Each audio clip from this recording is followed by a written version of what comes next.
Hi, നമ്മളൊരു ആവശ്യത്തിന് നോക്കിയാൽ കാണാത്തൊരു സാധനമായിരിക്കും അല്ലേ ഈ സ്കെയില്.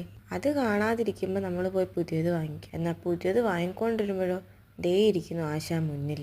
അത് കഴിഞ്ഞ് വീണ്ടും ഒരു ആവശ്യത്തിന് നോക്കുമ്പം അത് രണ്ടും കാണുന്നുണ്ടാവില്ല. അങ്ങനെ ഒരു മാസത്തിലൊരു 3-4 വട്ടം സ്കെയിൽ വാങ്ങിക്കാറുണ്ട്. അപ്പോൾ നമ്മളിത് നോക്കുന്നത് ഒരു ഈസി ആയിട്ട് ചെയ്യാൻ പറ്റുന്ന സ്കെയിലാട്ടോ.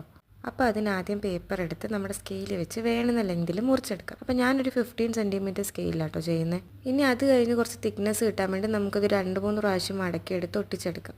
ഇനി അത് കഴിഞ്ഞ് നമ്മുടെ സ്കെയിലെടുത്ത് നമുക്ക് മെഷർമെൻറ്റ്സ് ഒക്കെ മാർക്ക് ചെയ്യാം. അത് കഴിഞ്ഞ് നമുക്കൊരു സ്റ്റിക്കർ വരച്ചെടുക്കാം. അപ്പോൾ ഞാനൊരു പാണ്ടേനായിട്ടോ വരയ്ക്കുന്നത്. ഇനി അത് വരച്ചെടുത്തിട്ട് വെട്ടി നമുക്ക് സ്കെയിലിൻ്റെ മുകളിലായിട്ട് ഒട്ടിച്ചു കൊടുക്കാം. പിന്നെ സ്കെയിലിനെ കുറച്ചുകൂടി ഒന്ന് ക്യൂട്ടാക്കാനായിട്ട് കുറച്ച് ബ്ലാക്ക് ഡോട്ട്സും കൂടി ആ ബ്ലാങ്ക് ആയിട്ട് കിടക്കുന്ന പോർഷൻസിൽ ഇട്ട് കൊടുക്കാം. അപ്പോൾ നമ്മുടെ സ്കെയിൽ റെഡിയായി. ഇനി വർക്കിംഗ് ആണോ എന്ന് നോക്കണ്ടേ. അപ്പോൾ സംഭവം വർക്കിംഗ് ആട്ടോ. വീഡിയോ ഇഷ്ടപ്പെട്ടാൽ ലൈക്കും കമൻറ്റും ചെയ്യണേ. പിന്നെ സബ്സ്ക്രൈബ് ചെയ്യാൻ മറക്കല്ലേ.